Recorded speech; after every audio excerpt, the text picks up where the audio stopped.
difficult for me to conceive for the reasons I don't know. During that season, I became depressed. I became obsessed because I was really longing to be pregnant, but I wasn't getting pregnant. So I went to several hospitals, saw several OBGYNs, and they had to send me to infertility clinic where they started giving me infertility medication to take. But after all the diagnosis and all the lab work, they were like, okay, what is wrong with me? Because they don't know, they don't understand. I said, I don't know. They asked me to do an infertility test where they do the progesterone test and they find out that my eggs are very low. They found out that I'm producing immature eggs. I'm no more producing any mature eggs. So I was depressed. They told me that after all the medication, the clomid and the letrozole that they will give to me and the injectable ones, if I'm unable to conceive, then that is it. That means I've already gotten into infertility and won't be able to get pregnant anymore. In June 2024, my employer sent me to a house where I encountered one employee. She was an Nsppd. So when I went there, that girl was just praying and praying. It was a Saturday, so I had to work 12-hour shift. That is 7 a.m. to 7 p.m. And she put on this channel, Pastorjerryeze channel, and she was praying and laying on the floor. Mind you, I don't deal with pastors. I don't even believe in pastors. And even back in my family, we don't believe in pastors. I don't. And I don't even believe in prophecy. I'm very, very sorry, Pastorjerryeze, to say this. I indirectly called you a fake pastor. I'm very sorry, and I really pray for mercy about that. So after that day, I called my employer and I told him that, please, I'm very sick because I was supposed to work the next day, that's on Sunday, in that house. I told him that I'm very sick. I'm sorry, I can't go to that house tomorrow. I will look and see if there's any opening in another house, but for that house, I don't think I can make it because, I don't want to go there. I hated that girl with passion because she will pray and lie on the floor. She will roll, and I will be like, these pagans, what?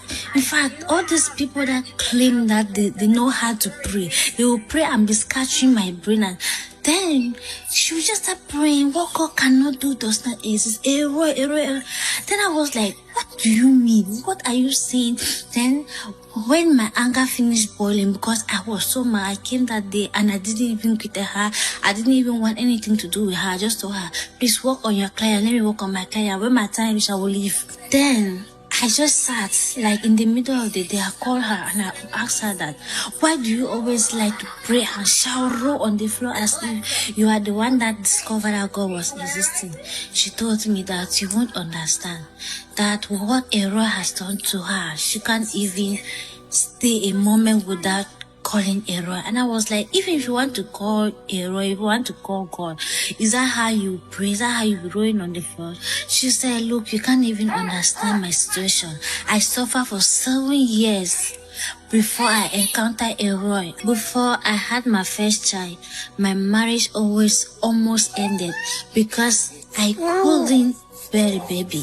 I couldn't have a child for 7 good years. But when I encountered El-roi, I was able to conceive without any medication, without any treatment, because she has done a lot in the past 7 years here in America and she couldn't conceive. And in my mind, I was like, me too, I'm going through that situation, but this is the thing that you are saying, I don't even believe it. I don't even believe in testimony. I don't even believe in anything. So after she finished saying that, she said, do you know Pastorjerryeze? I said, who is Pastorjerryeze? Then she said, he is so powerful. He does miracles. I said, people that does miracles are big people, because for me, I know that people that does miracles are these fat pastors with fat belly and, with everything in them. Now when they stand, you know that, no, that is the man of God. He's strong and no one can even talk to him anyhow or call his name in a careless way.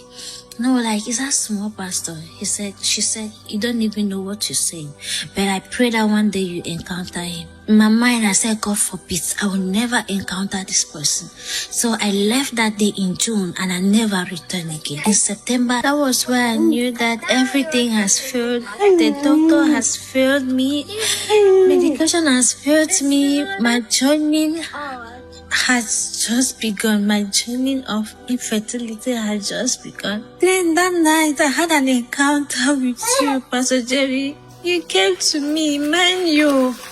I told myself I will never follow you. I will never pray. In fact, my husband know me. My husband know that when it comes to pastors, I don't believe in them.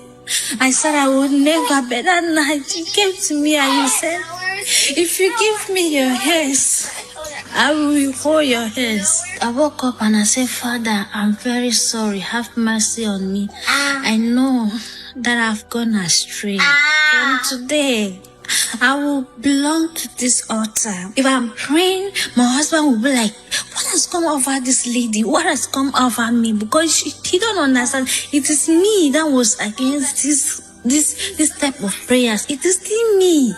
That out of a sudden, I started doing the same thing.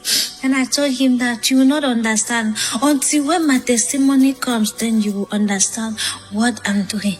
Papa, you'll be saying that receive your twins, receive your triplets. I believe that I could have twins, but today I said, God, I want twins. I know that it's impossible. I know that I'm that lady that is suffering from infertility. But God, almost towards the end of the fasting, Pastor, you said, download the pictures of your babies. I went and I download the pictures of your own babies. You have a boy and a girl. I went to YouTube channel and I said, okay, I want to see Pastor Jerry babies. There's a picture where you, mommy, and your two babies, your two children took that picture. Then it was a boy and a girl. On and behold, at the end of the fasting, my period is February, I didn't sleep. I went to the bathroom, I took my urine, then I took the test. On and behold, when I went to the bathroom, I saw clean and clear 2 lines.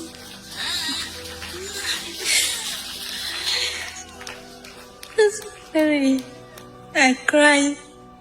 You used to say that, how will you shout? I couldn't shout. I couldn't shout. I couldn't shout. And in April, when I went for scan, the doctor said, I'm seeing one baby. I said, no. The man, God told me, El-roi told me that I will have 2 babies. Because I had a lot of Pastorjerry 2 babies, a boy and a girl. On and behold, he did it again. I said, please do it again. She did it. And she found another sack. And I said, thank you. After doing anatomy of the scan, and in 5 months' time, they went and they saw that it was a boy and a girl. My pregnancy journey was so successful. Nothing was wrong during my journey. I had carried them to team. They never got into any NICU. Nothing. In October, I had the twin babies, October 2025. Pastor Jerry, my testimony is here. My twin babies are here. What God cannot do does not exist.